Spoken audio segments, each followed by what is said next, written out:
A lot of this isn't going to make sense to you, and I'm sorry about that. I'm just going to start at the beginning, with the house.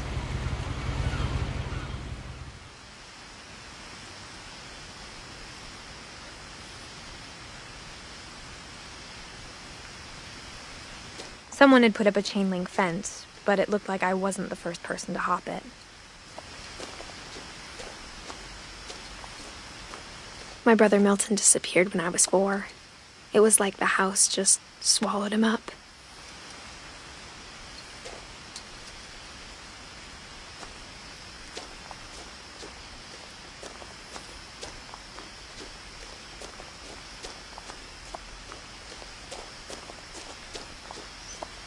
I lived here until I was 11, but I wasn't allowed inside half the rooms.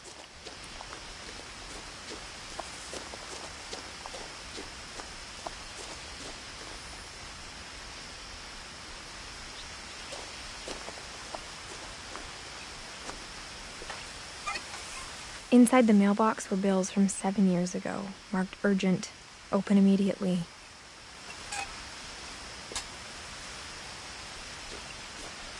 I hadn't been back since my brother Lewis's funeral.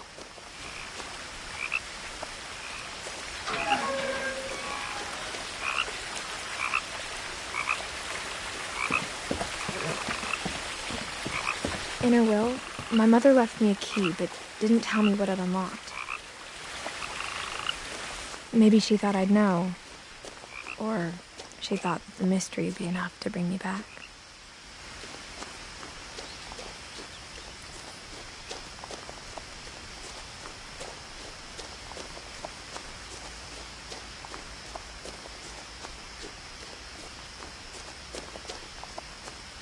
No one had driven this way in a long time, but I saw a few hoof prints.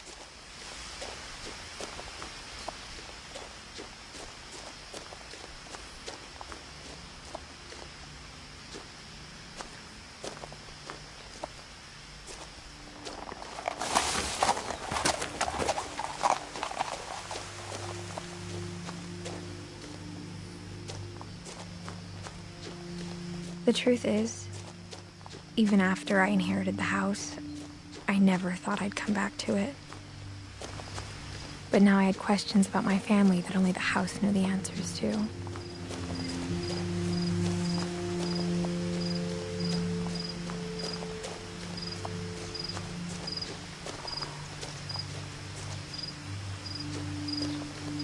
The house was exactly like I remembered it, the way I'd been dreaming about it.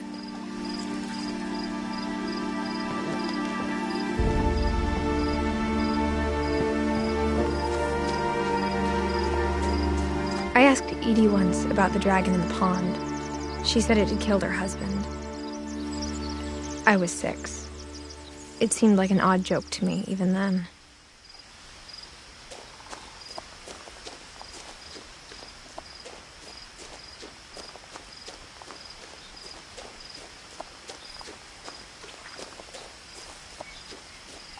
As a child, the house made me uncomfortable in a way I couldn't put into words.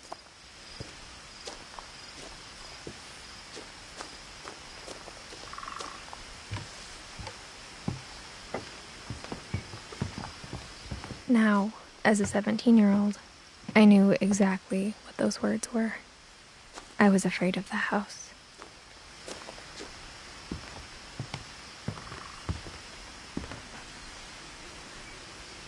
I hoped the key might unlock the front door. It didn't.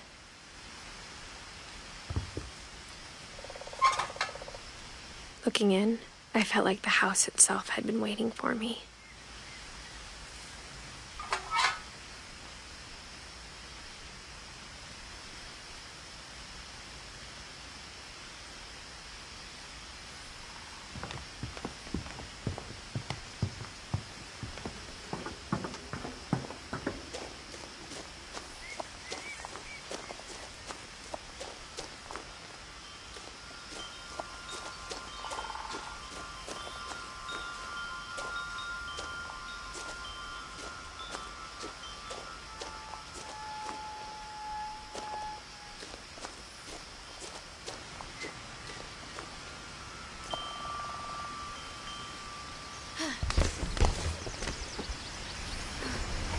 Crawling through the doggy door used to be a lot easier when I was 11.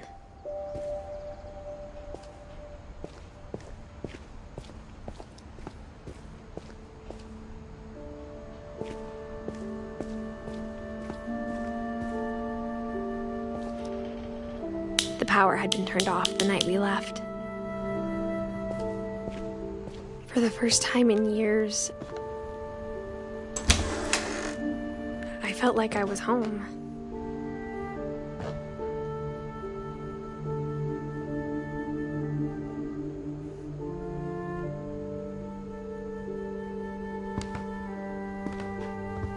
But instead of a family, there were just memories of one.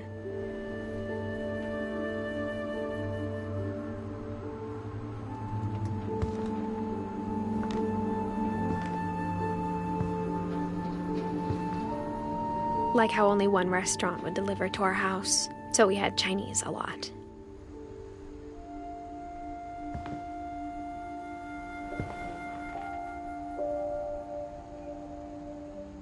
Or how after Louis started working at the cannery, we all got sick of eating salmon.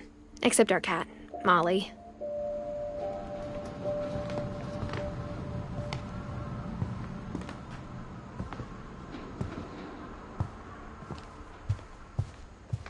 The table was still a wreck from the night we left. It was like a bomb had gone off, killing everyone but sparing the furniture.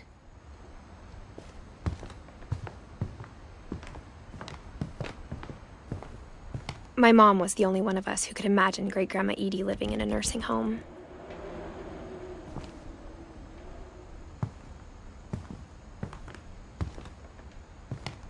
Nothing in the house looked abnormal. There was just too much of it, like a smile with too many teeth.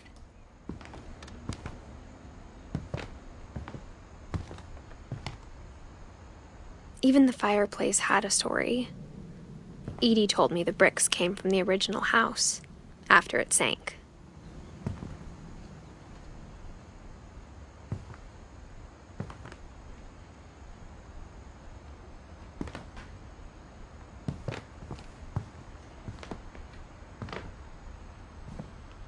Mom always told me to stay out of the basement, so I wasn't too surprised when the key didn't fit.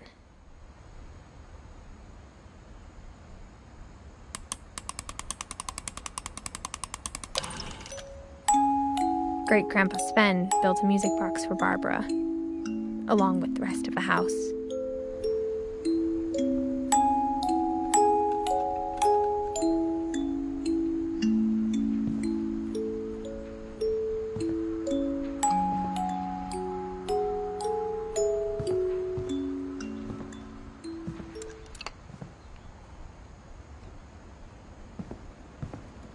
My mom wasn't much of an optimist, but she never stopped believing that my brother Milton was alive.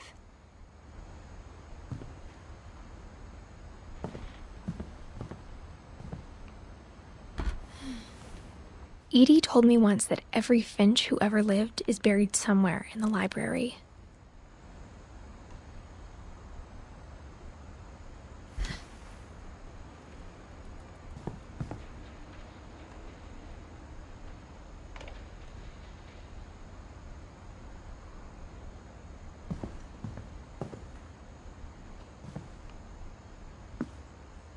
After Milton disappeared, Mom sealed up all the bedrooms.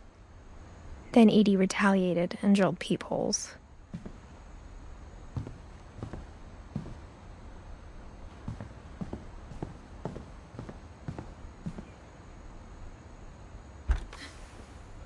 The last time I was in Edith Sr.'s room, I was 10 and she was painting my portrait.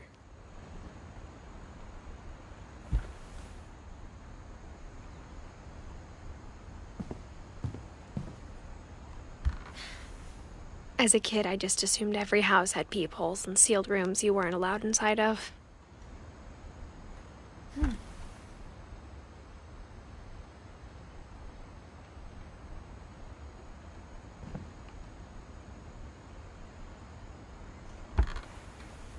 My Grandpa Sam spent 7 years sharing a room with his dead brother, Calvin.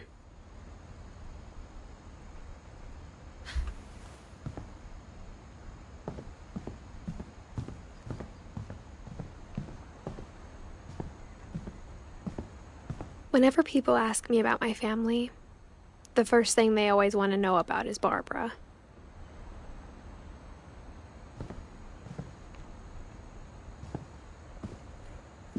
Mom must have locked the third floor stairs on the night we left.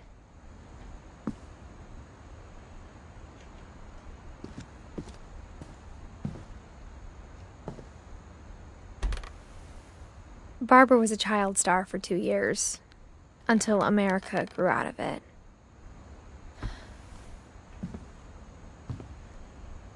Edie's father, Odin, built the original house.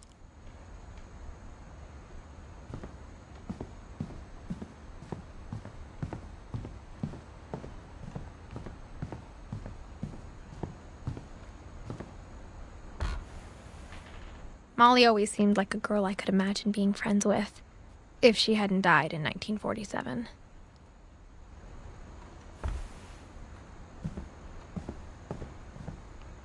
I spent a lot of time playing in Great Uncle Walter's room. I think my mom sometimes regretted not sealing it up.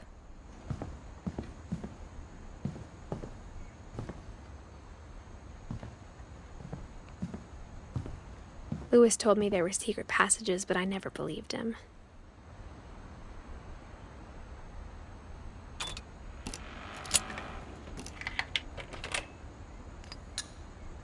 Turns out, my mom was really good at keeping secrets.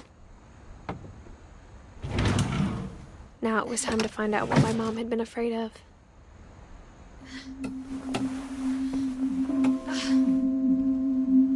From the paintings on the wall, it was clear my brother Milton had been here before me.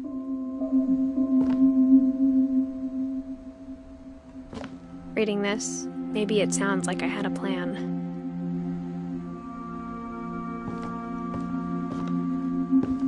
But I had no idea what was behind that door.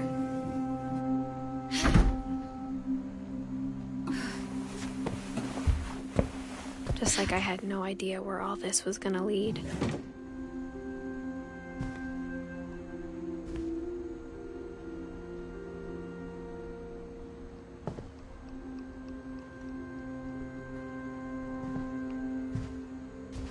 I grew up looking at Molly's room through the peephole. Molly's gerbil had a tiny bedroom with its own even tinier gerbil cage.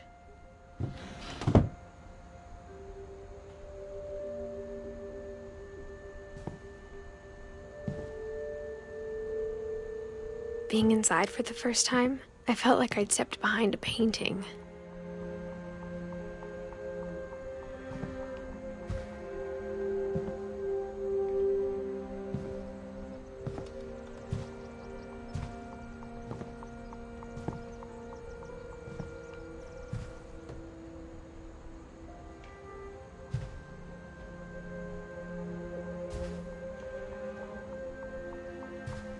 I got the sense Edie had spent a lot of time here, before my mom sealed the doors.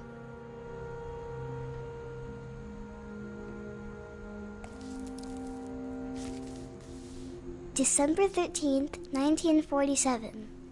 Dear Diary, I'll be gone soon, but I wanted to tell somebody about what's gonna happen. It started when Mom sent me to bed without dinner. I woke up and I was starving, so I looked around for something to eat.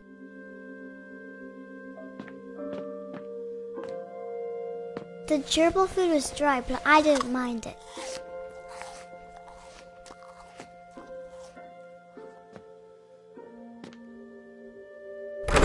Mom, can I come out now? Sweetheart, it's late. Go to sleep.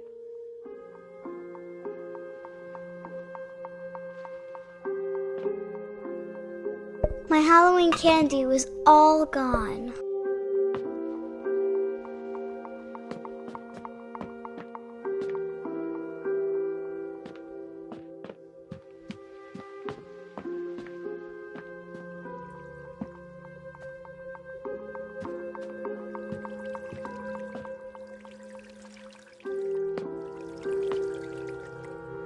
I thought about eating Christopher, but I held back.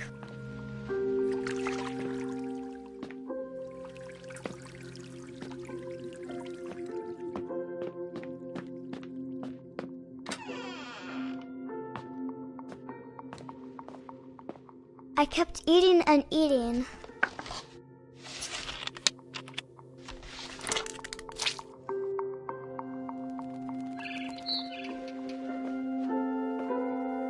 I ate a lot of things that night.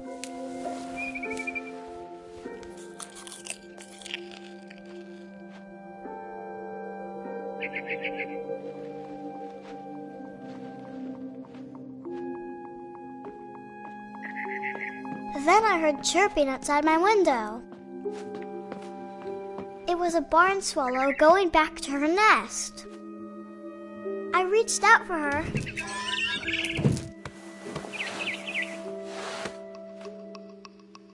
And suddenly, I was a cat.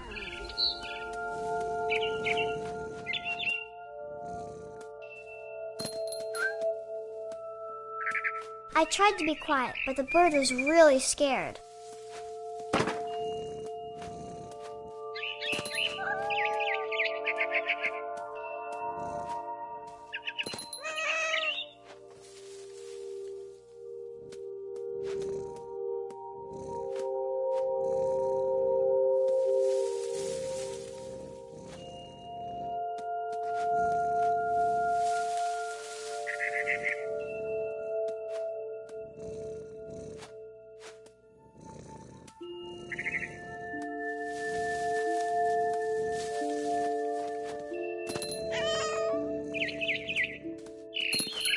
Mom and Dad didn't even look at me.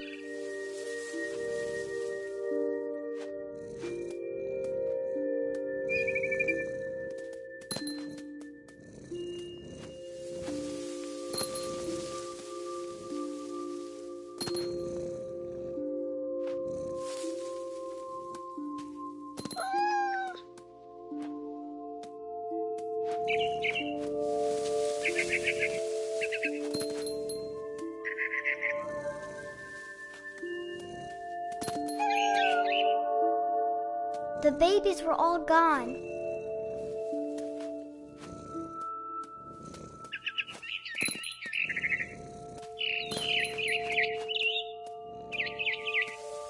I jumped and I almost got her.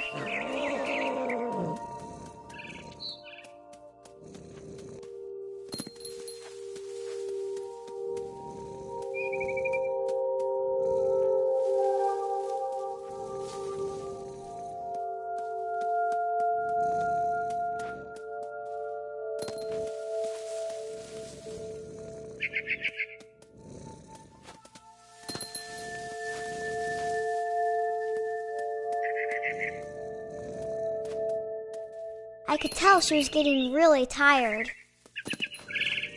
Now I was up in the big tree. I promised Dad I wouldn't climb it anymore. All I cared about was eating that mama bird.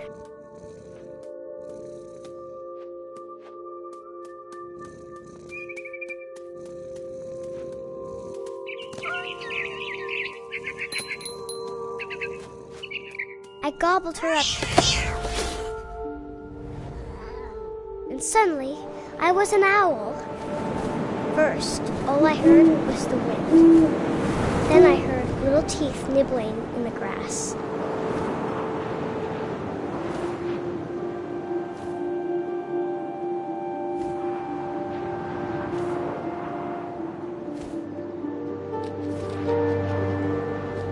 Rabbits.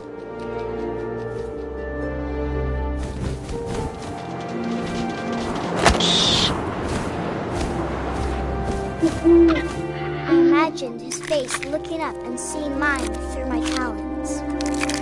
I swallowed him up, and I didn't chew one bit. Then I flew off to find something bigger.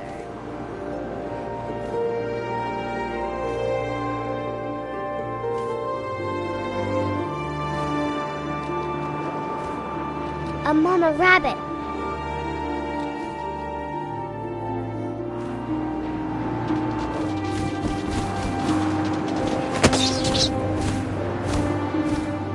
She was almost too big to carry. I started choking, but I couldn't stop eating. And suddenly, I was a shark.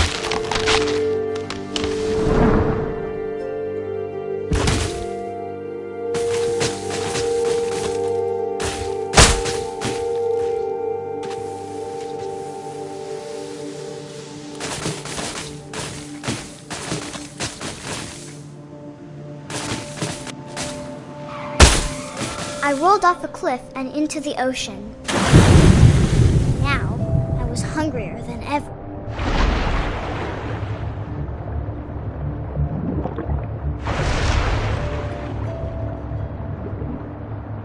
I wanted fat, juicy seals. I tore off her flipper, and it tasted really good.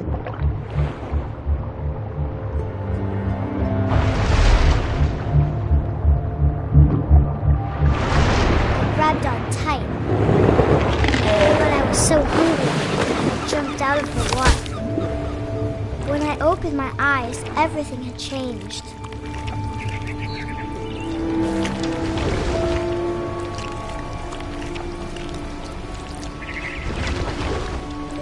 Now I was a monster, and I smelled people everywhere.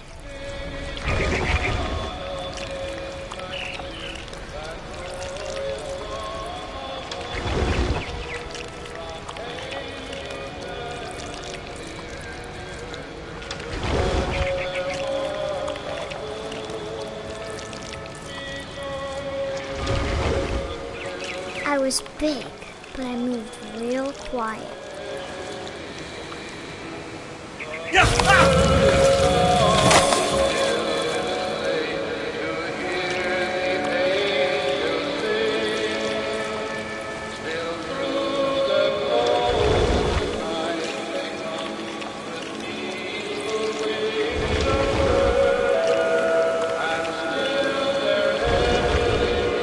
I wanted to stop, but also I didn't.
Passenger, I was still hungry. And to cross the water, I smelled something new. Something I had to have, so I swam towards it.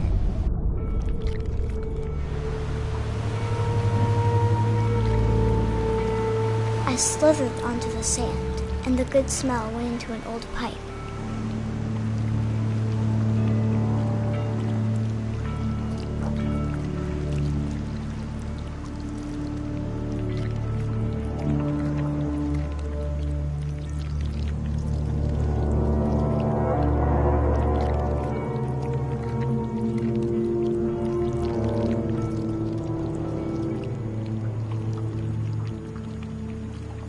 I got closer and closer.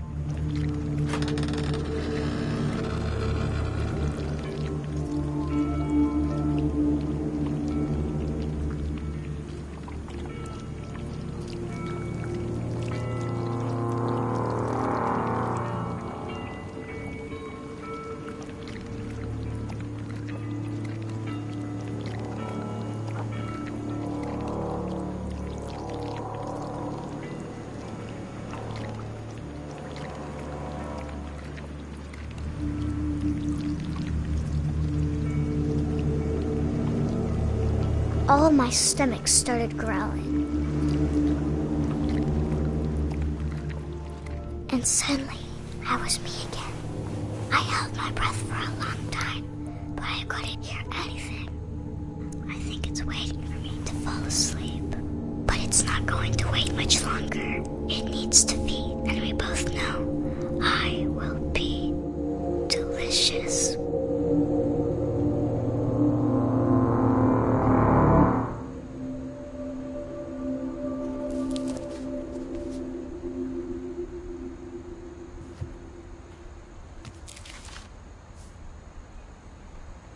I'm not sure if I believed all of that, but I'm sure Edie would have.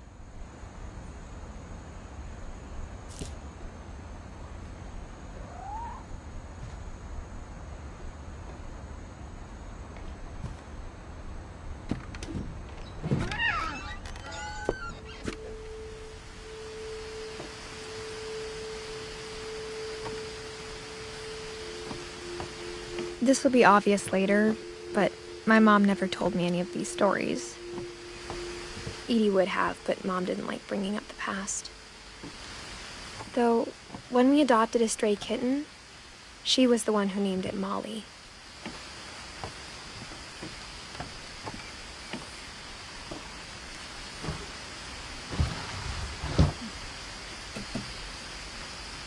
I spent a lot of time in Great-Grandma Edie's room.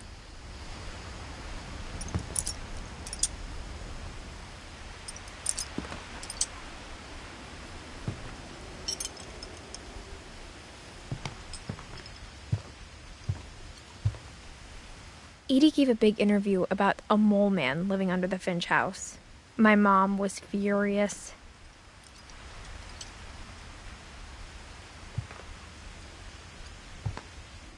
I hadn't thought of myself as Edith Jr. for a long, long time.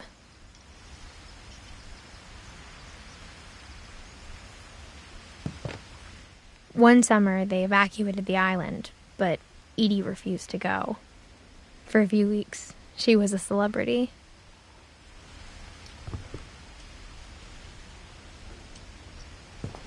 When Edie told people Sven was killed by a dragon, she could also have said he was building a dragon-shaped slide that collapsed.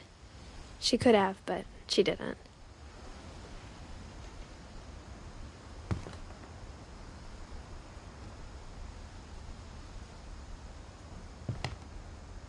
Even in her 90s, sometimes Edie seemed a lot younger than my mother.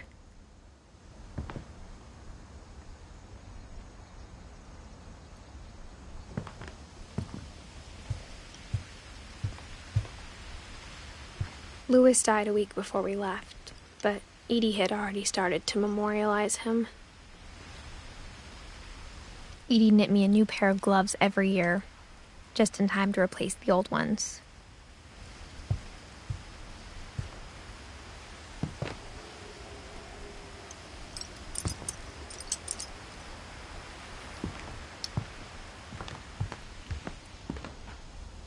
Her room was like a museum.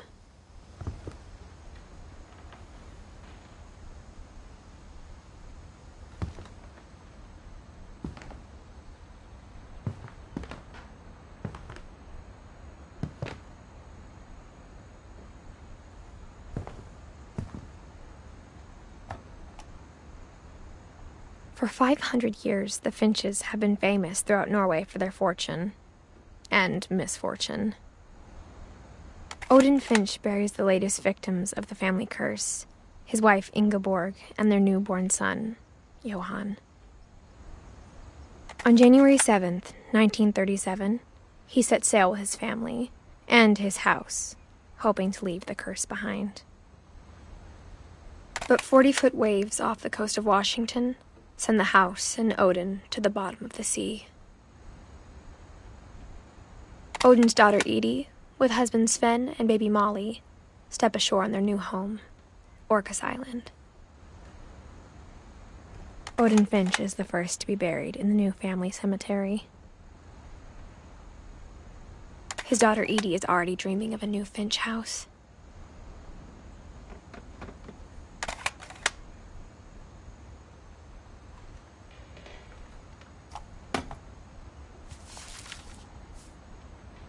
Whatever's wrong with this family, it goes back a long ways.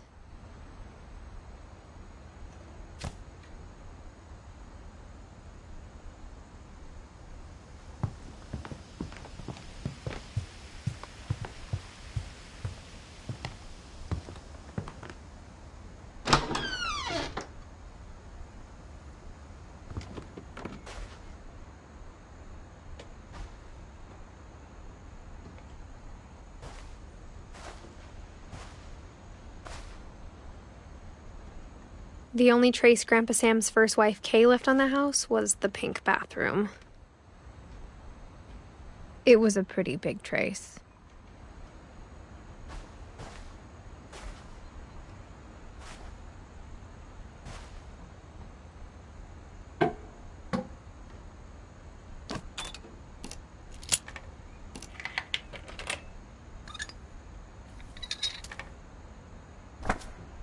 There's a secret in this bathroom.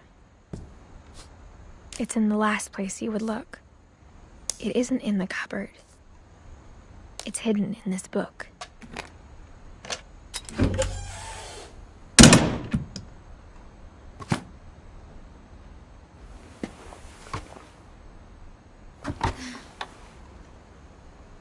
Sven gave Sam an old camera he'd refurbished. He never put it down.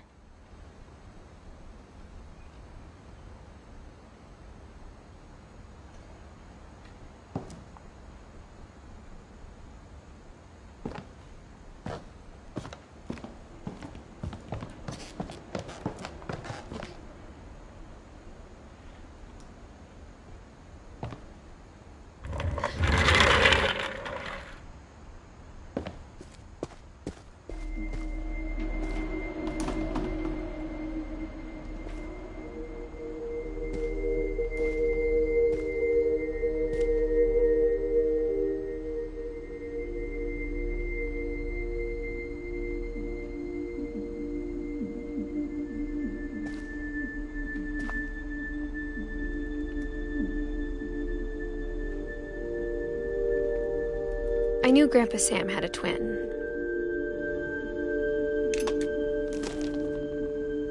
And that he never talked about him.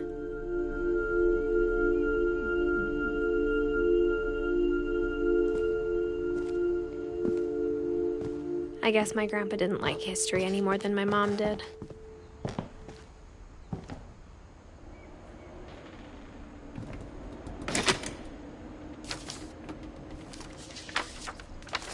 How I Want to Remember My Brother by Sam Finch. The thing I remember is that when he made up his mind, that was it. My brother said he'd die before he ate another mushroom, and he did. At Barbara's funeral, he swore he'd never be afraid again, and he wasn't.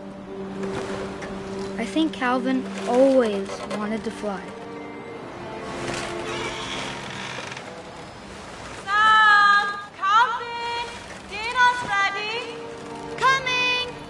But that day, he finally made up his mind to do it. I told him going around was impossible. Maybe if I hadn't said that. Alvin, I'm not gonna tell you again. Maybe if the wind hadn't picked up.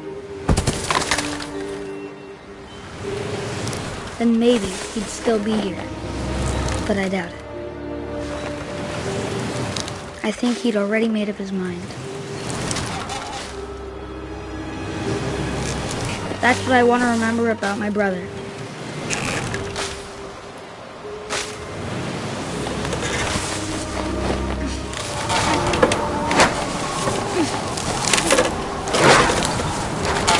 The day he made up his mind to fly. And he did.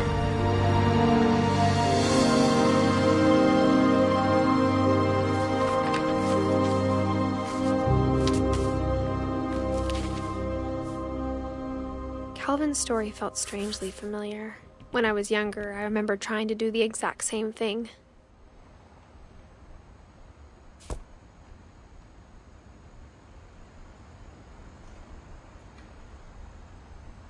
After the funeral, Edie roped off Calvin's half of the room.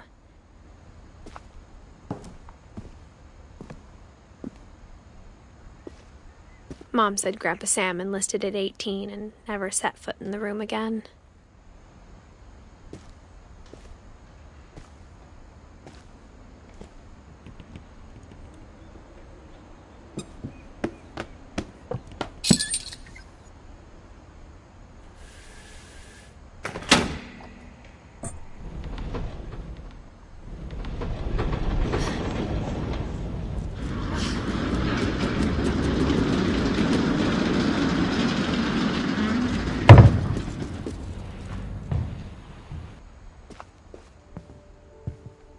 The passages were a pretty tight fit. They'd obviously been built for smaller hands and bellies.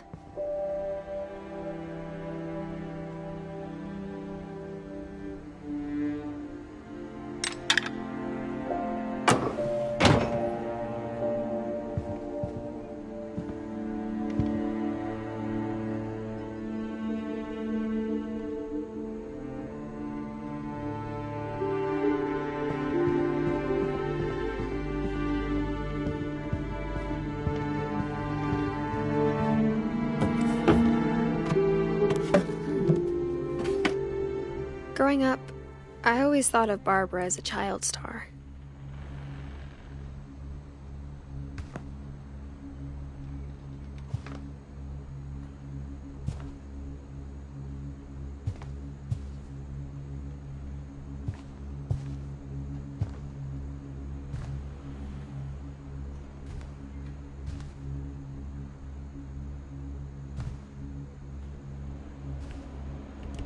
I never thought about how hard it must have been for her afterwards.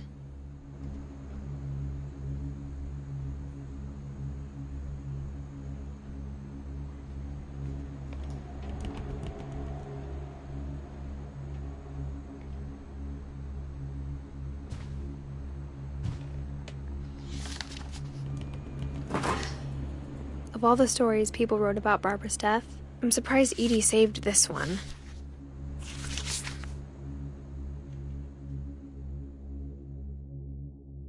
Old Jack here with another ghastly tale inspired by America's most unfortunate family.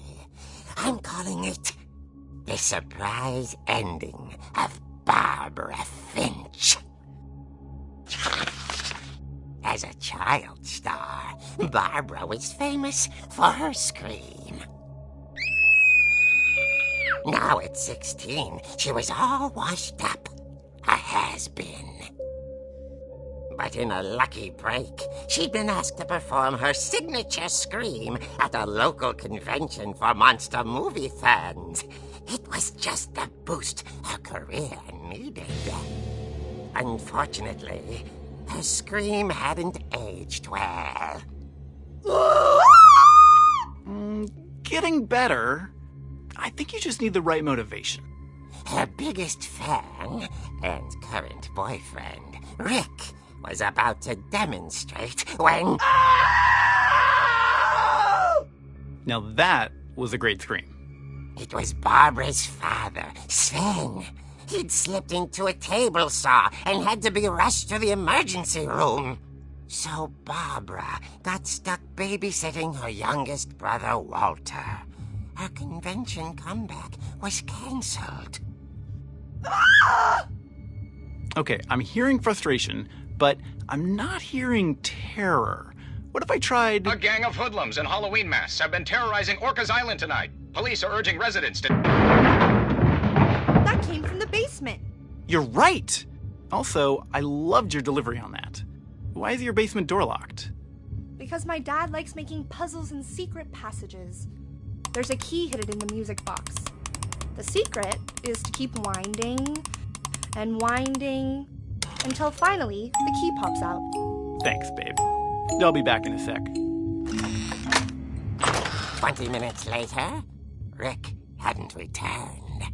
So Barbara went to look for him, right on cue. She reached for the music box. And as she wound the key, she listened for Rick, but the house was silent.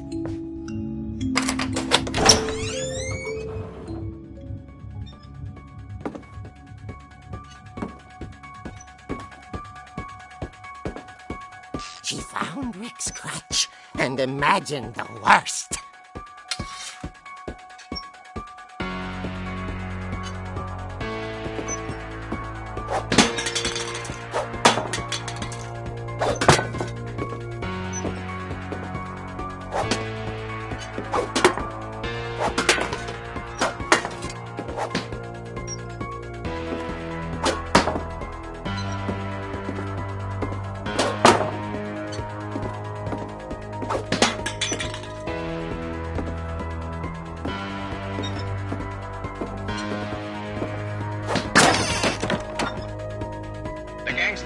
Infamous Hookman killer, Dr. Carl Hamill, who impaled and then ate his family 10 years ago tonight.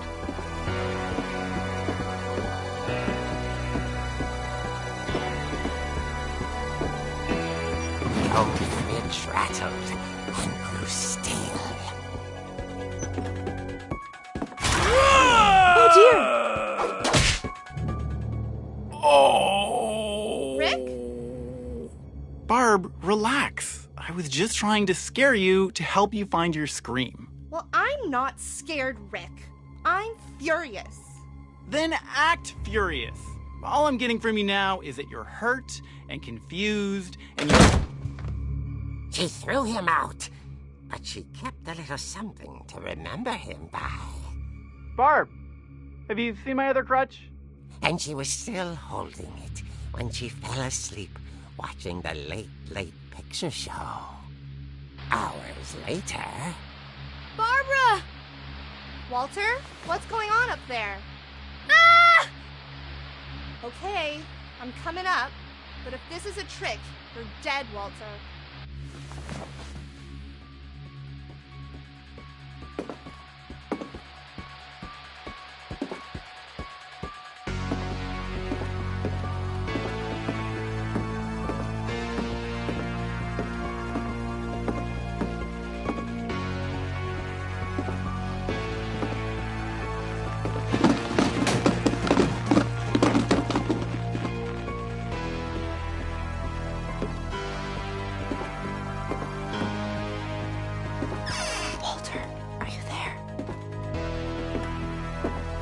Walter had vanished, but his bedside radio was still on. Orcas Island police describe the man as 6 feet tall, with a steel hook for a hand. Residents are urged to lock all doors and windows and notify the police of any suspicious activity. Barbara turned, saw the hook man, and was speechless. He was quite smashing. And he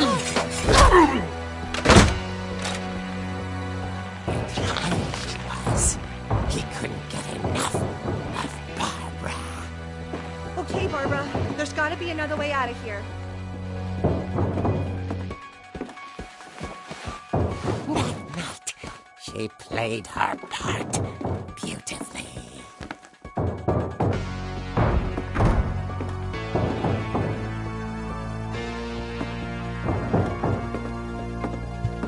Molly's door hadn't been opened in years. The hinges groaned.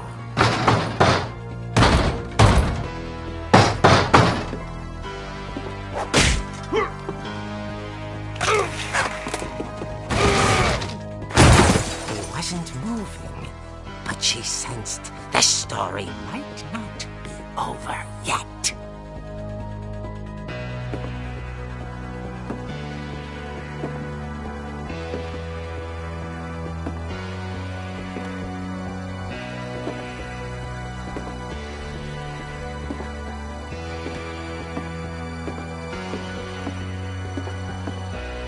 The hookman had vanished.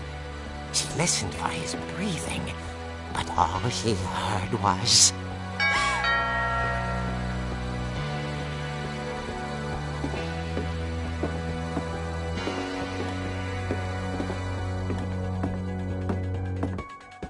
At the door,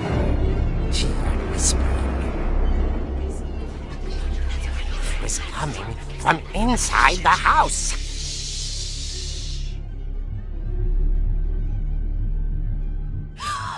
Oh dear. The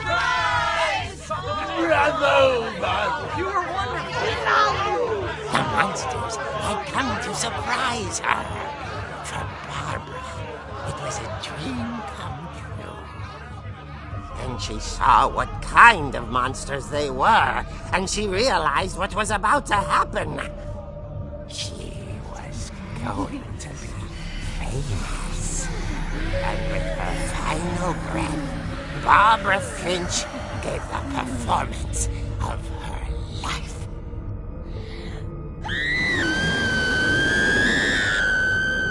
I wasn't there myself, but I hear Barbara was magnificent. Poor girl. She had a taste for stardom. But unfortunately, so did her fans. Of course, the police blamed it all on poor Rick, who disappeared the same night. And little Walter? Hiding under his bed the whole time. He took it all pretty hard, but that's another story. As for Barbara, tucked inside the music box is all they ever found of her. Her ear. Now that's what I call a real eerie tale.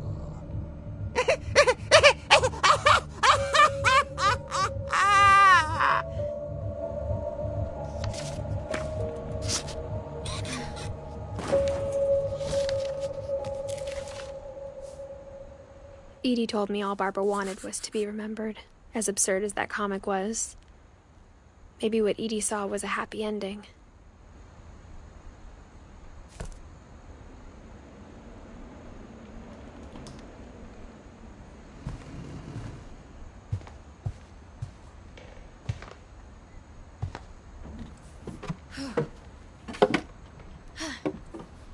I guess now I know why Mom didn't like me playing with the music box.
Mom said the basement was off limits, unless I wanted another tetanus shot.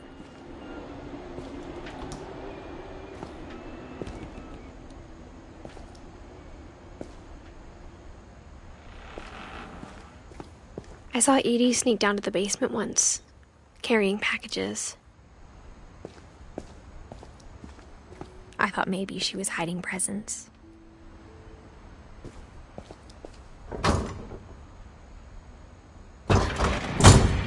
It turned out she was hiding a lot more than that.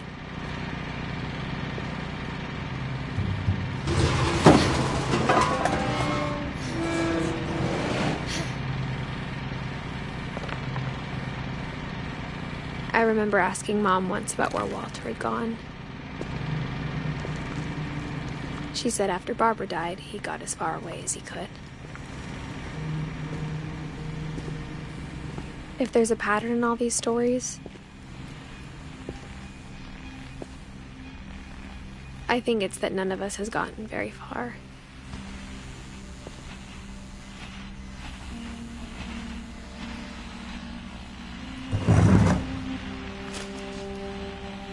Goodbye, everyone.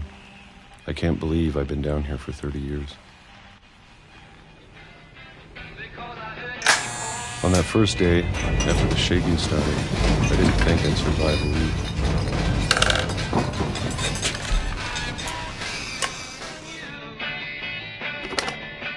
But after a few days, I settled into a routine. That's what kept me sane. Having a schedule, living for today. I always expected to be dead tomorrow. But if you wait long enough, you get used to anything.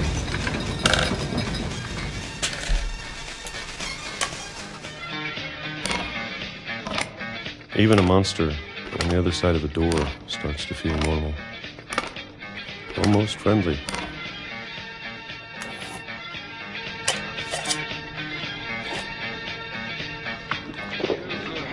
And then one day, everything just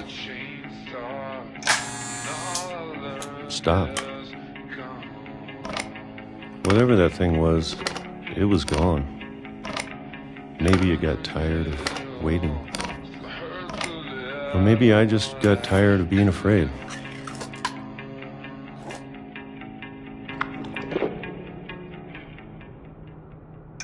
It's been a week now, the longest in 30 years. I'm done waiting. I have to leave while I still can.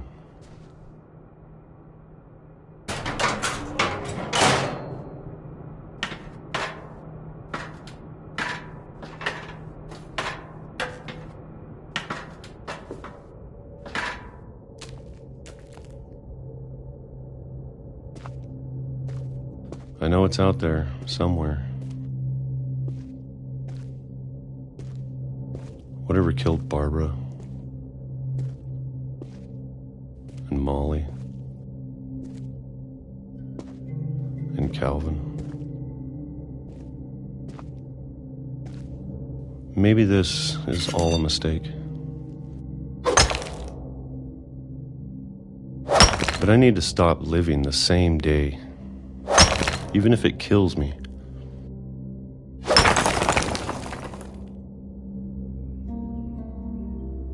Whatever's out there, I want you to know I'm ready for it. I'm going to appreciate all of it, especially the food. I don't mind if I only have a year left, or a month, or a single week. I'd be happy with one new day. I can already imagine the sun on my face.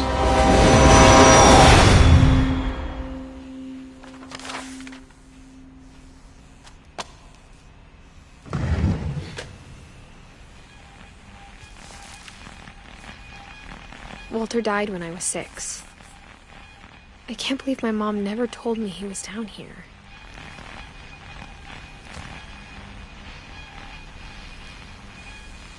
I'm sure my mom was trying to protect me.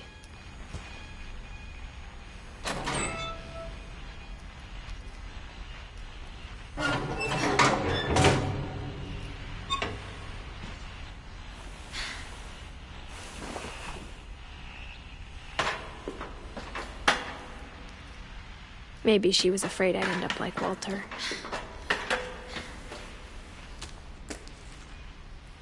But if she never told me about an uncle under the house, I can only imagine what else she was hiding. I don't want to make the same mistakes she made. Trying to bury something that's still alive.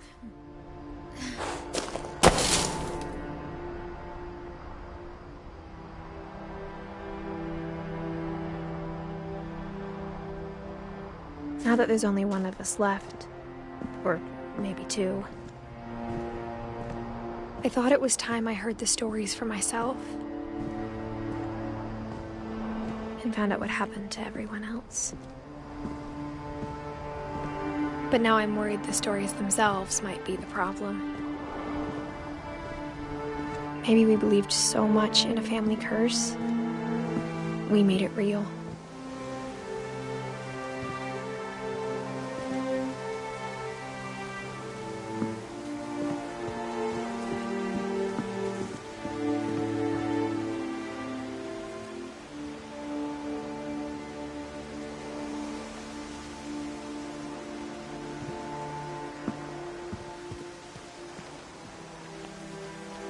I don't know if I should even be writing this.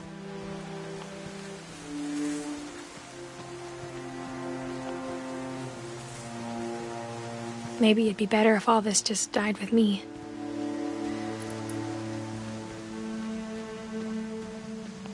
But I thought you should know about your family.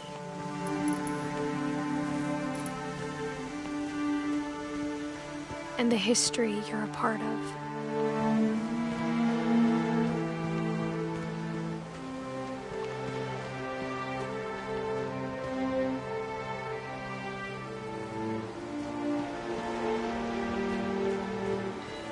Though to be honest, I feel as lost as you probably do right now. I think the people in these stories believed them, for what that's worth.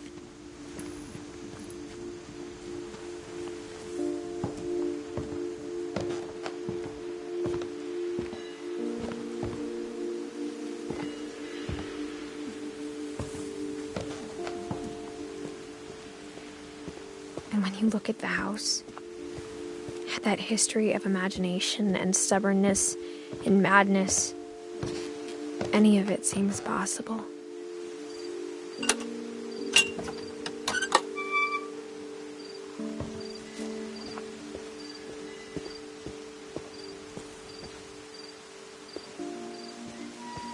I think we've been surrounded by death for so long, we've just gotten used to it. What kind of family finishes building a cemetery before starting the house?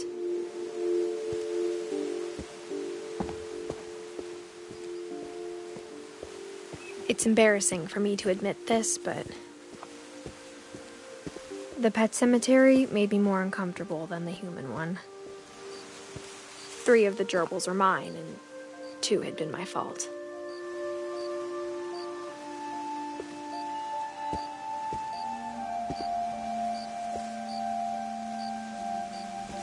Sven built the house, but it was Edie who designed the cemetery.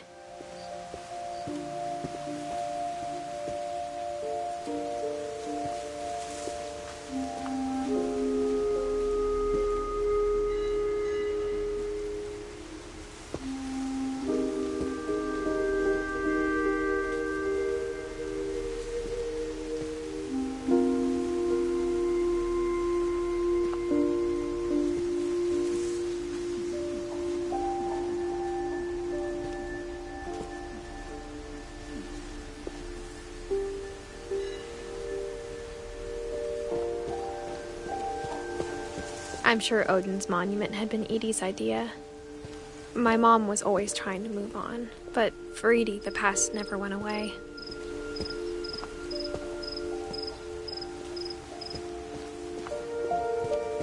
She could see it poking out of the water at low tide.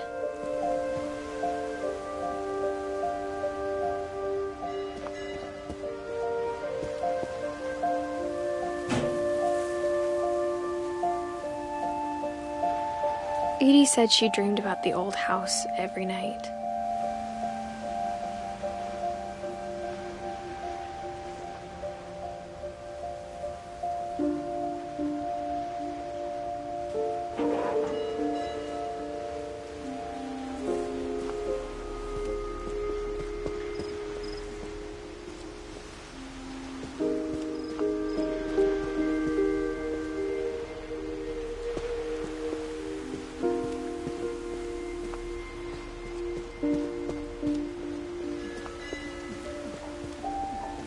Edie's side was always easier for me to understand.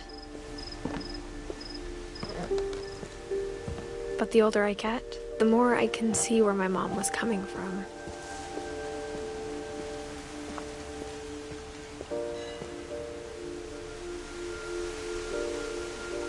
Her dad had been pretty strict, but it wasn't enough to save her brothers. She was just trying to do better.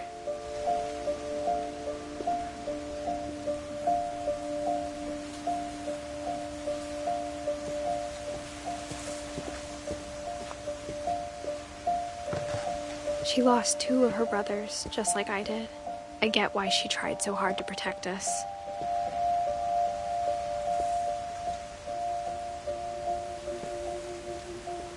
We never found Milton's body, so my mom insisted we were putting up a monument, not a tombstone.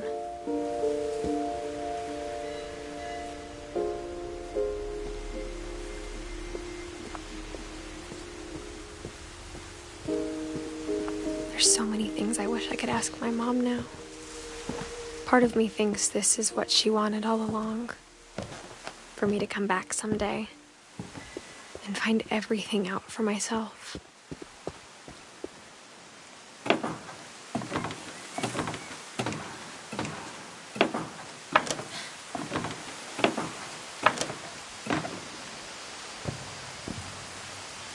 But looking back on it now,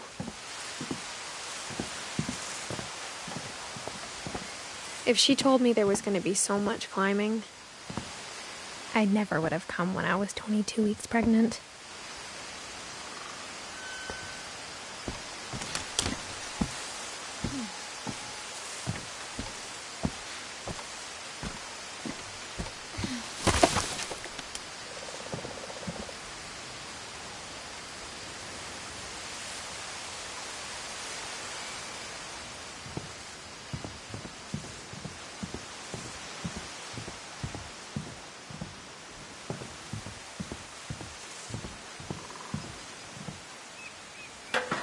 I never met Grandpa Sam, but I think he and my mom had a lot in common.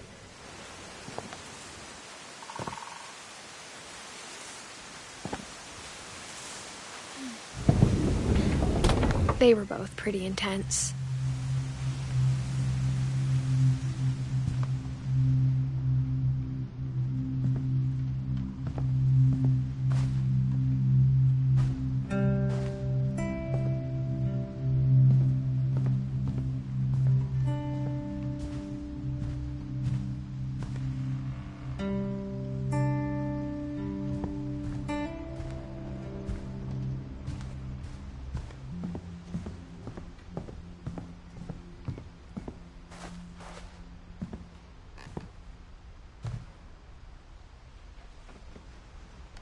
Sam spent his life shooting photos, but Mom said he got nervous being in front of the camera.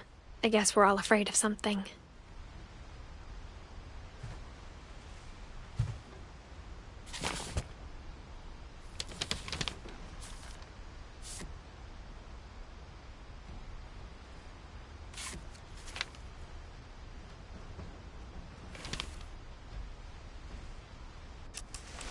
Dawn, I promise, you'll never forget this weekend.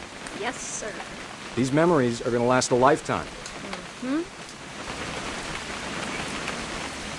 I gonna have to shoot anything? It's a hunting trip, Dawn. Shooting is strongly encouraged. Perfect. It's gonna rain the whole weekend, isn't it?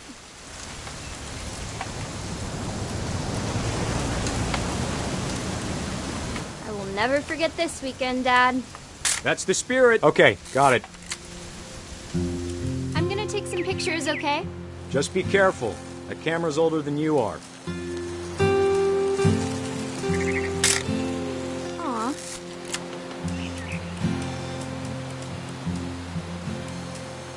You're right, Dad. It's starting to clear up. Still freezing, though.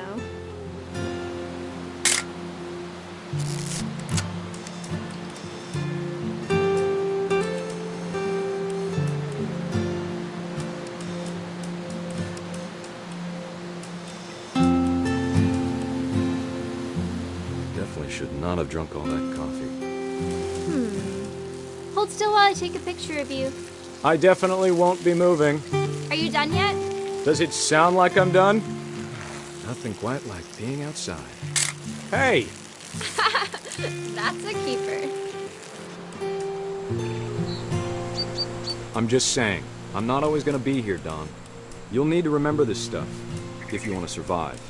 I'll be fine, Dad. You know who else thought he was gonna be fine?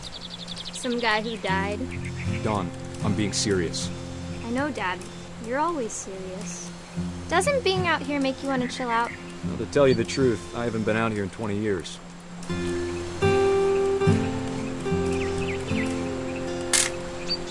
Dawn, don't you think you could find something more interesting to photograph? Last time I was with my brother Calvin. Man, that was a great trip. Your grandpa Sven taught us how to fish, how to build a fire. We found an old logging trail. There were deer everywhere. I bet if I could remember where that trail was, we'd spot a buck for you in no time. Give me a minute to check the map.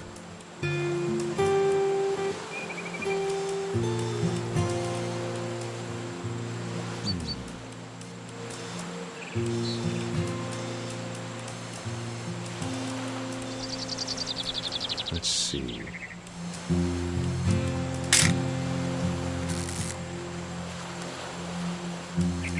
Maybe.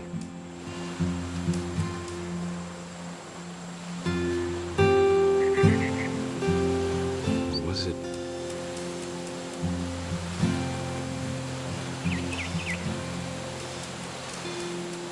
Could have been.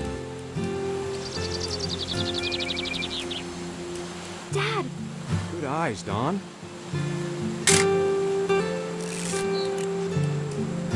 Before you take the shot, let me get a picture of you.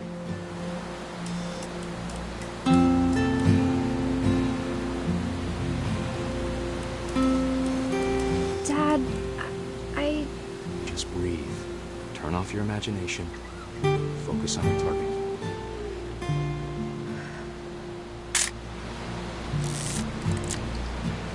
Let me get behind you. Do I have to do this? Dawn, you don't have to do anything. But if you want to survive, you'll need to be strong.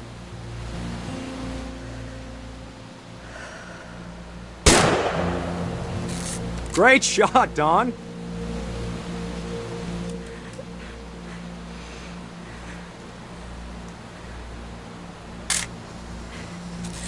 I'm proud of you, Dawn.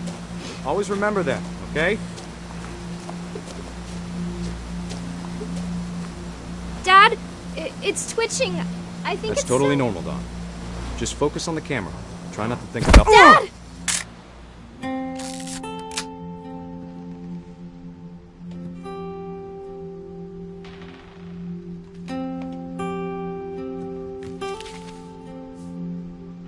Of all these stories, that's the one I wish most that my mom had told me.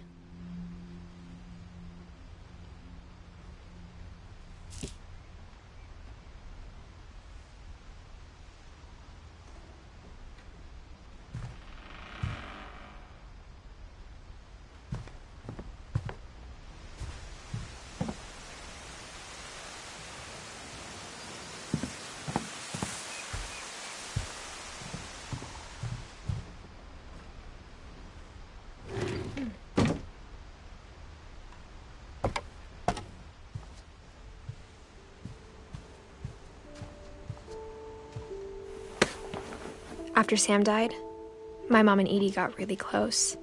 They'd both lost a lot.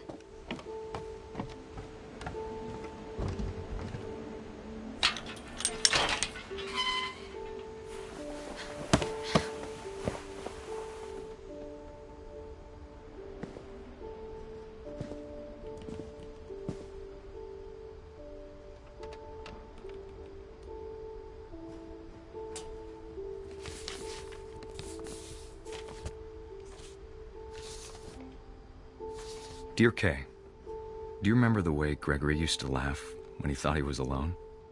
Like something funny was happening, but only he could see it.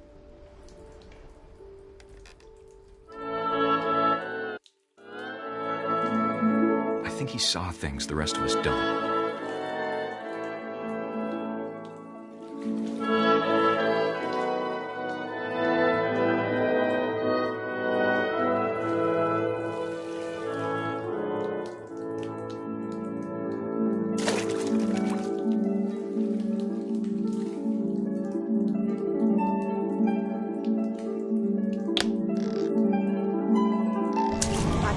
Gregory, it's time to... Hold on, sweetie.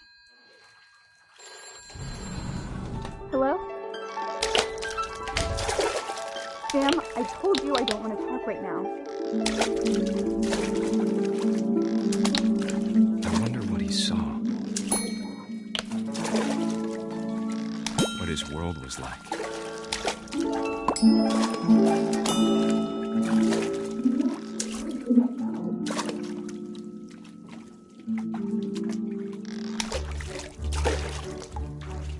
He reminded me so much of Calvin. Lost in his imagination.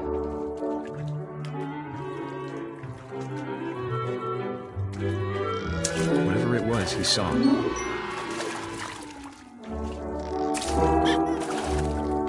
It sure made him happy.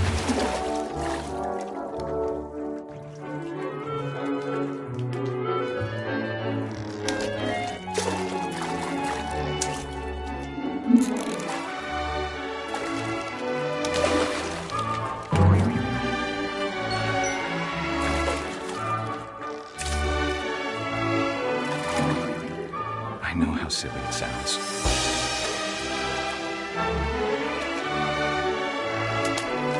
But I worried about a baby being too happy. But I could feel her slipping away. Sorry about that, Gregory. I know you did everything you could. Maybe if I hadn't called that night. Damn it. Hold on, I don't want Gregory to hear this.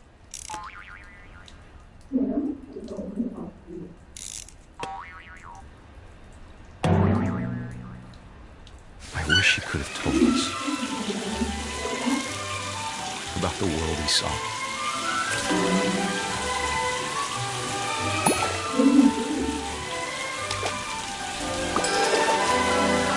There's so much I don't understand about Gregory, about everything.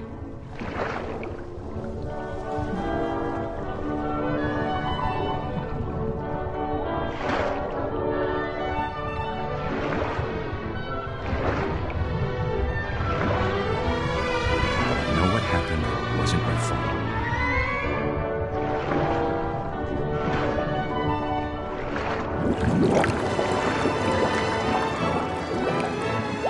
I'm sure he's happy.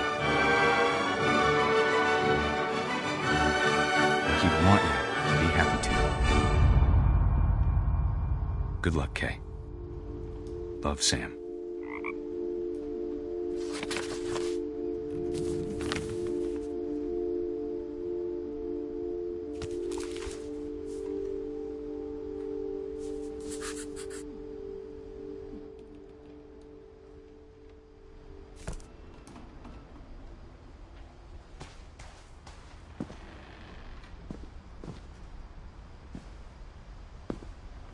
I can't imagine my mom ever writing poetry, and yet...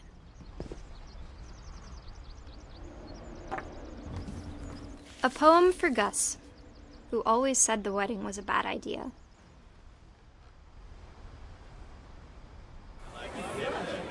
Our father never hit us kids, at least not very hard, before the day my brother said with teenage disregard that he'd be dead before he'd see a wedding in our yard.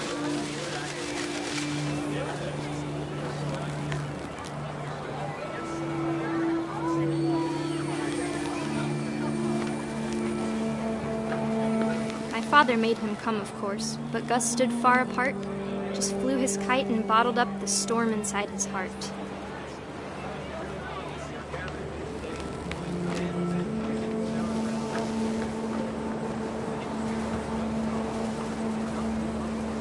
I tried to talk him out of it, but though he'd never met her, we don't need a stepmom, were the words that I now pronounce you husband and wife. You may kiss the bride.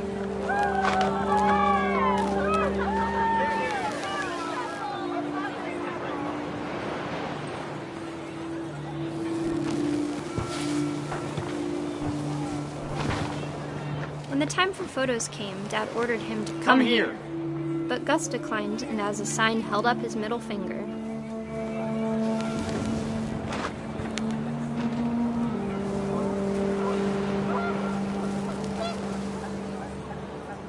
wind picked up, and panicked geese appeared and quickly went.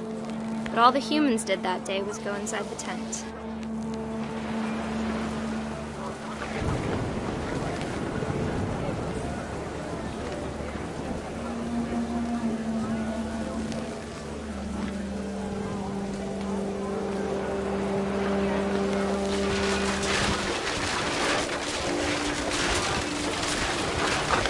Rain came down in buckets then, but no one seemed afraid that nature might destroy the tent our dad had crudely made.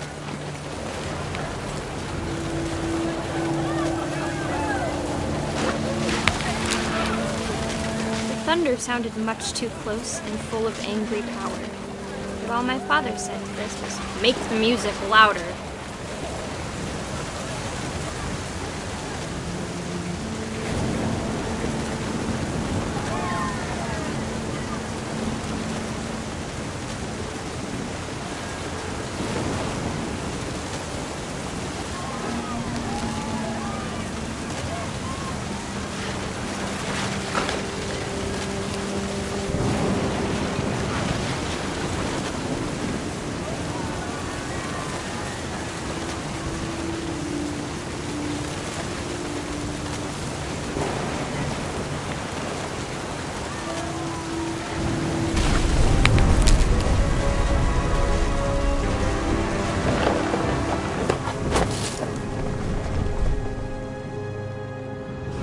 I wish that I could truly say I thought about you on that day. Out there on the beach alone, just you, the wind, the sea, and foam. But I didn't, until we found you.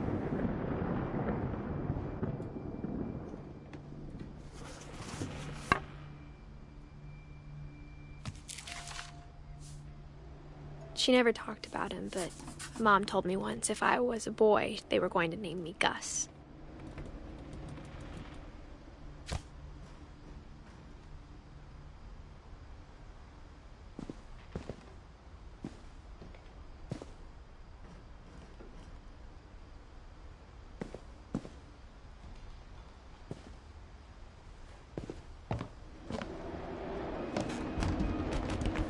My mom moved up to the loft after her brothers died. At the time, it was as far away as she could get.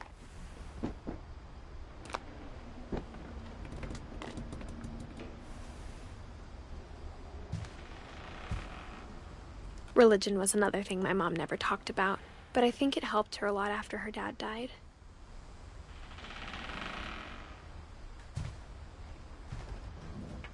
My mom moved to India a week after graduation and got a job teaching English. She spent a summer building houses in Calcutta, where she met my dad, Sanjay. Louis was born a year later.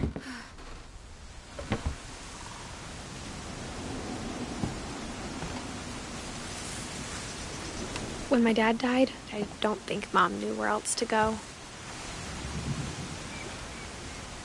I'm sure Edie was happy to have her back.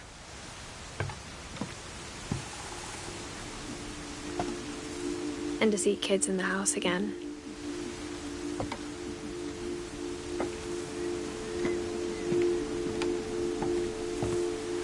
The house had to get a little bigger, but Edie was used to that.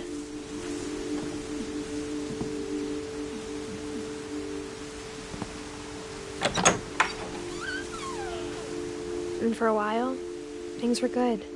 Almost normal. But it didn't last.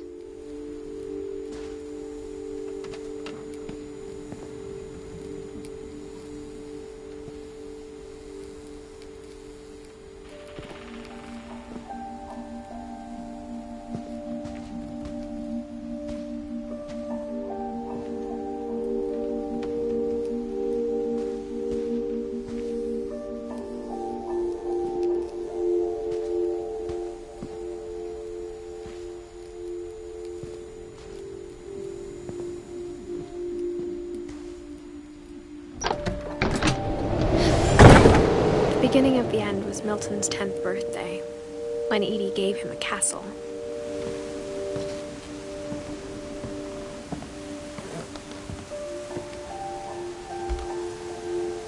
after Milton disappeared, the only thing he left behind was a room full of paintings.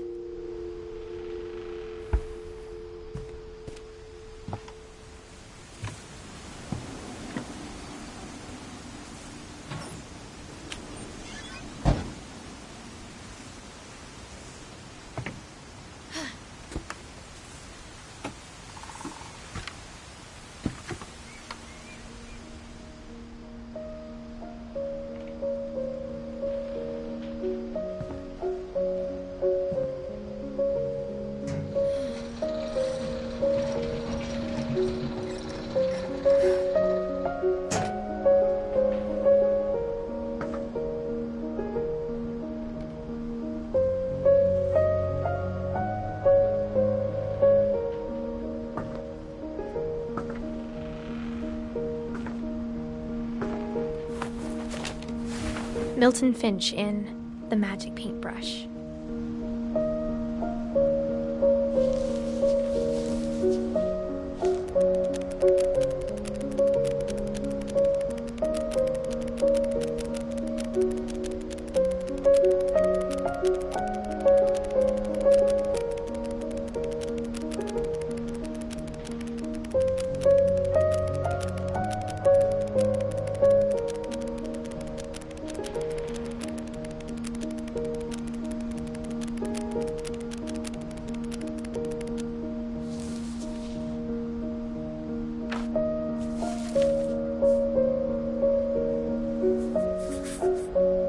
I was 4 when Milton disappeared.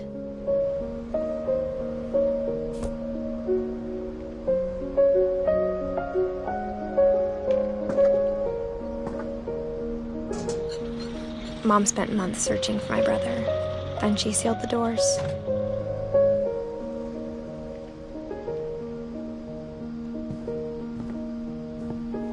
Whatever Milton had found in the house, Mom didn't want it getting out.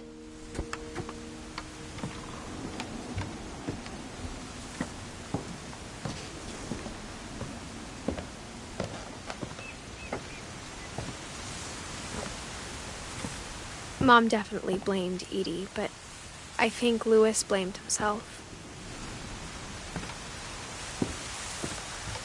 After he graduated, he just spent more and more time in his room, until Mom got him a job at the cannery. Everyone always told me to stay out of Louis's room, except Louis.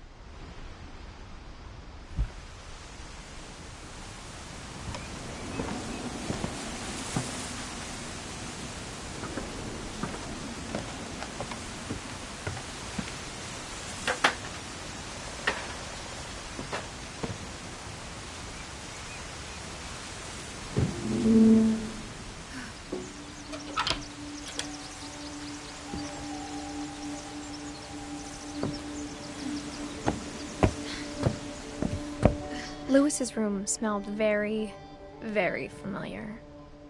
That part of him lived on. Louis and I spent a lot of time playing games together, but he was surprisingly bad at them. He died a lot.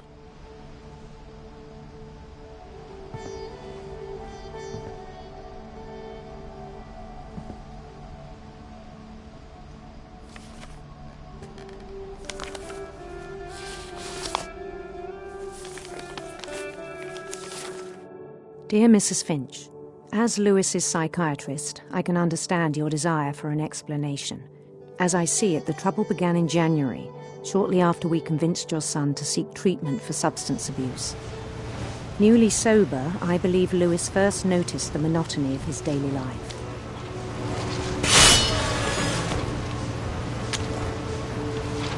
He kept working at the cannery, but he withdrew part of himself.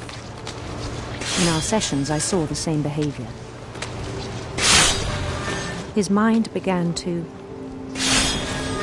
wander. I asked him to describe it. He said he started small,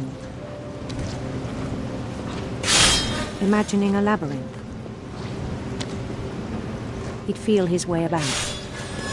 Then something moved. Bats. And toads.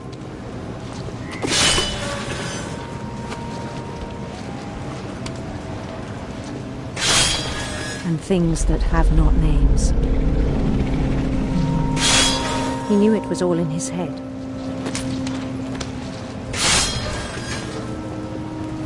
But he took it very seriously. I had hoped he'd find himself.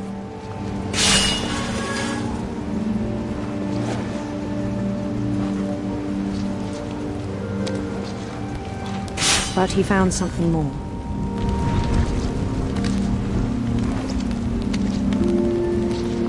I worried about him then. Daydreaming at the cannery. I spoke with his boss. But he said Lewis had become a model employee. Methodical, tireless, focused.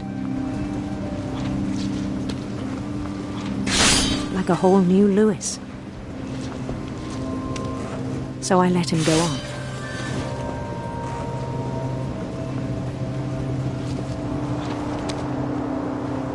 I even encouraged him. It seemed very promising at first.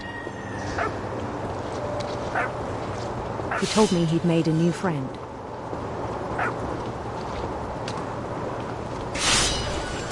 On the edge of a city he named Lewis Topia.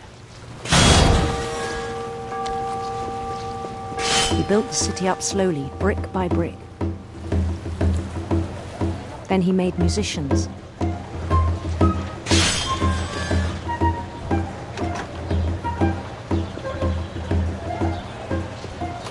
And songs for them to play. He talked about starting a band.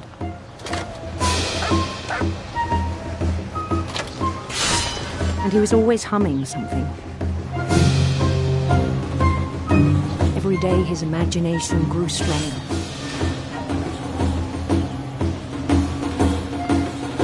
He no longer spoke at the cannery.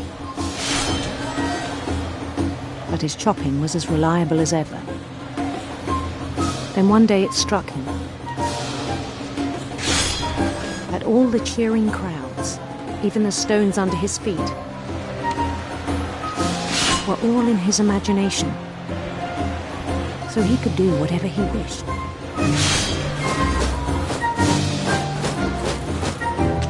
He held an election for mayor. And he won. They begged him to stay, but his mind was already wandering. It became a game for him.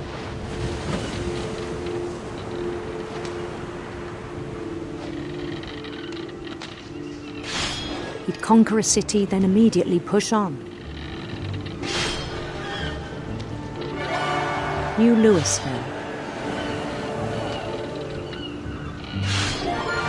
St. Louis. He started drifting away from our reality.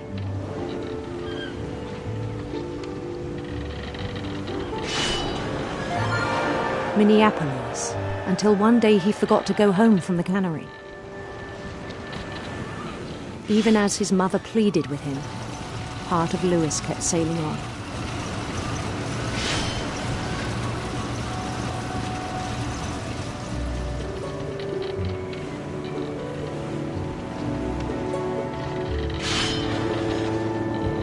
In Lewisburg, he heard rumors of a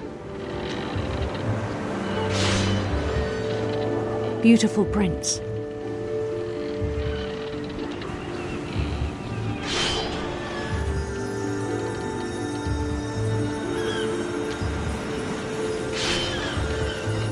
The prince was on his own quest for sinister serpents.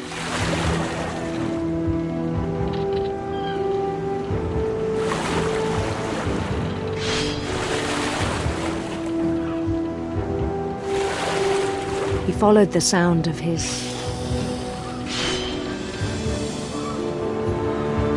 electric sitar.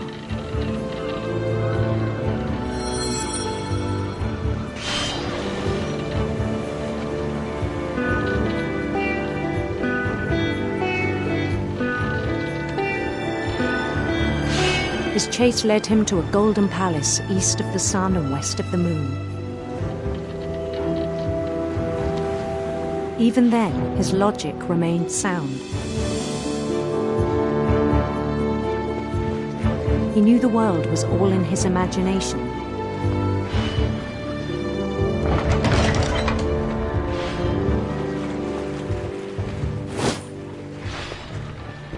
But he was so proud of having created it.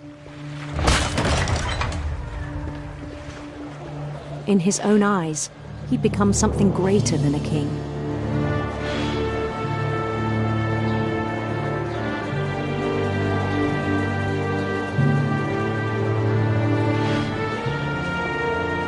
For someone who'd never known success in the real world, I think it was overwhelming. And then it struck him that the real Lewis was not the one chopping salmon, but the one climbing the steps of a golden palace.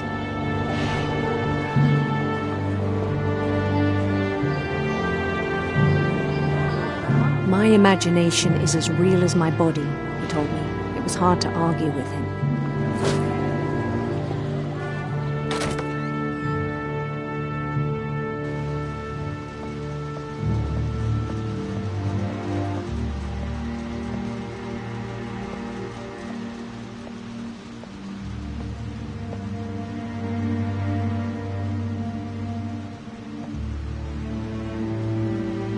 Began to forget the world we know.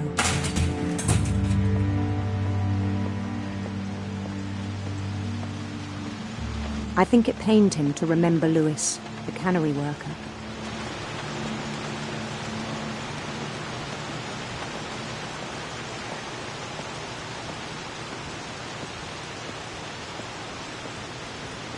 He began to despise the man with a royal contempt.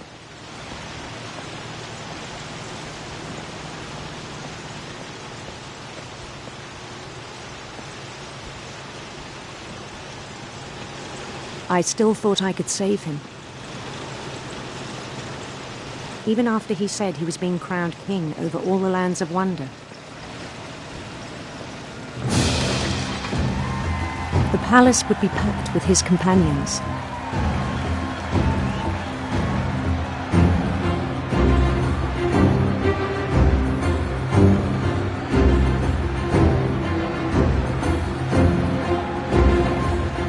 Including the wise Calico who'd insisted on advising him.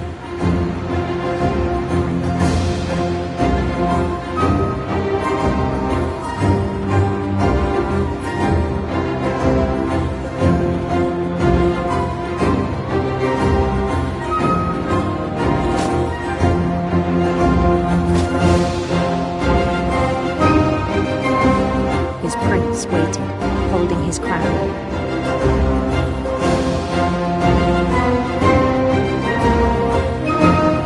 There was only one thing left to do.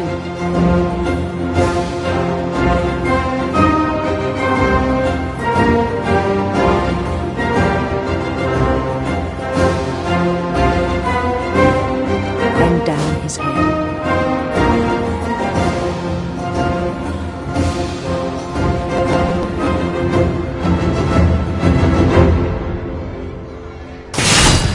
And the rest I think you know. Mrs. Finch, your son was a kind man who will be missed by all of us who knew him.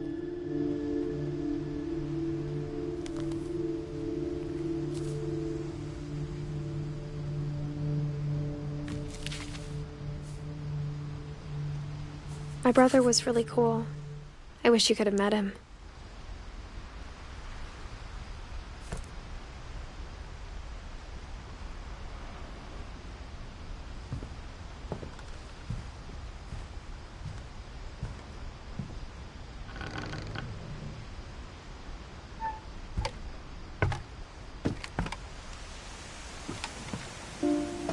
On the way back from Lewis's funeral, my mom told me to start packing. She waited until the day before we left to tell Edie. I'm not sure if she wanted to make it easier or harder.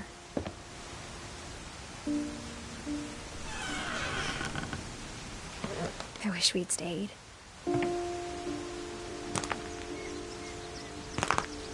But I understand why we left.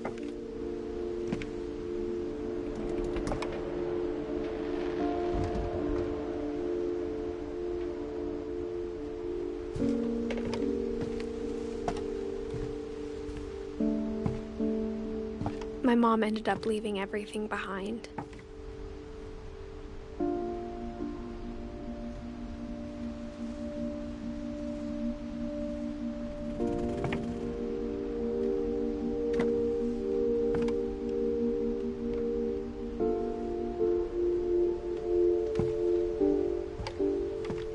What happened that night had been coming for a long time. Maybe it should have come sooner.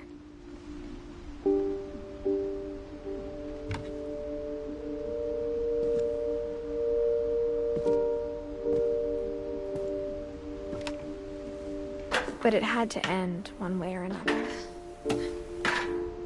All that's left now is to tell you about that last night.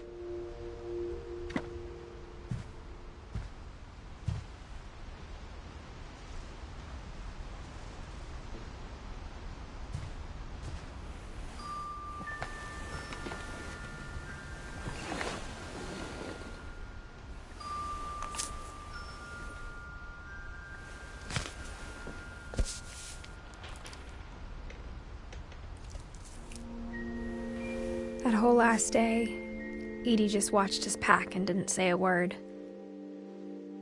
Until supper, when she raised her glass and said, "To our final night together, and all our final nights apart."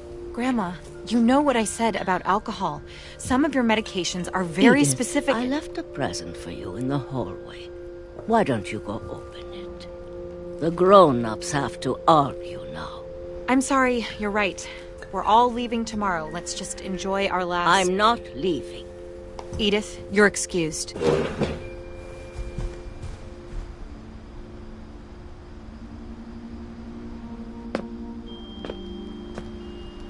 The power had been shut off that morning, but Edie always had plenty of candles.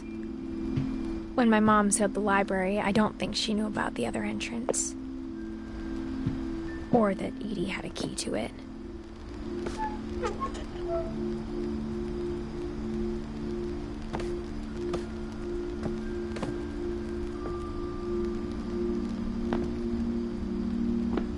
That thing you're afraid of isn't going to end when you leave the house. Edith has a right to know these stories. My children are dead because of your stories! I think it's best if Edith and I leave tonight. We'll have the nursing home send a van for you in the morning, okay?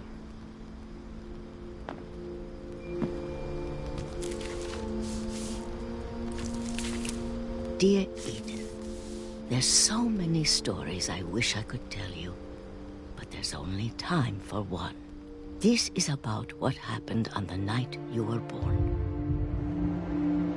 That night, the tide went way, way out.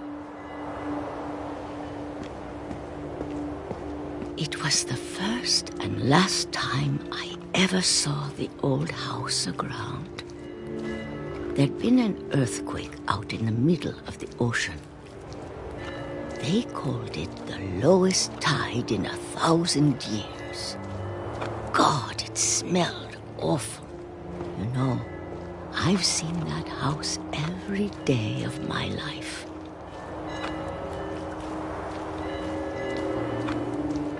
But I never thought I'd go back to it. When the fog rolled in, I lost my way.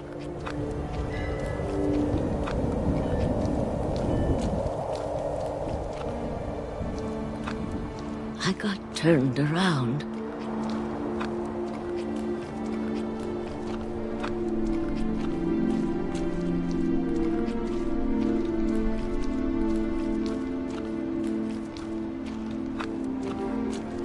For a while, I wondered. I started seeing things.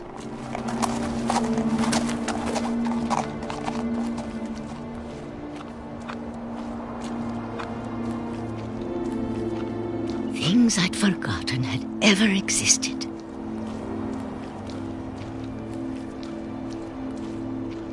But when I saw them, they felt like old friends. That night, a lot of things came back to me. Or maybe I came back to them.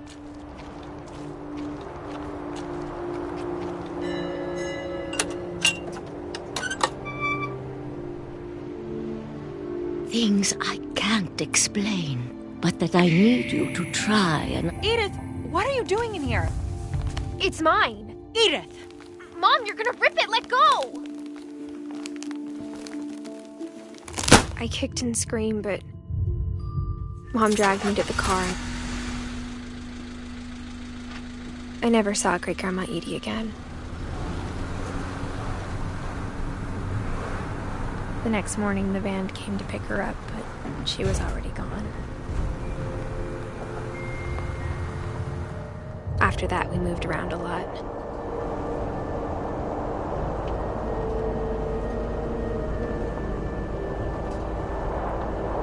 We both tried to make the best of it.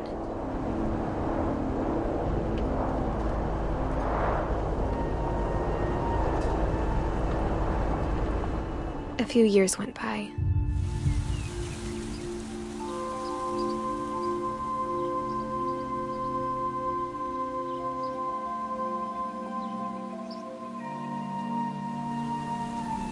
My mom didn't like to talk about it,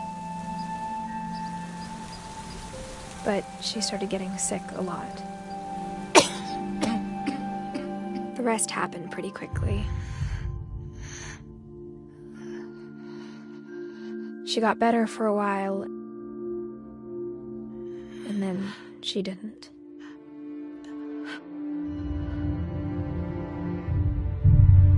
And then I was alone.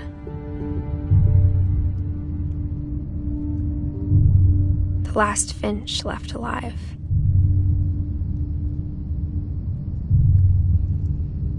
Until I found out about you. I'm still not sure what to tell you about all this. If we lived forever, maybe we'd have time to understand things. But as it is, I think the best we can do is try to open our eyes. And appreciate how strange and brief all of this is. This journal was supposed to be for you. But now I hope you'll never see it. I just want to meet you and tell you all these stories myself. But I guess if you're reading this now, things didn't work out that way.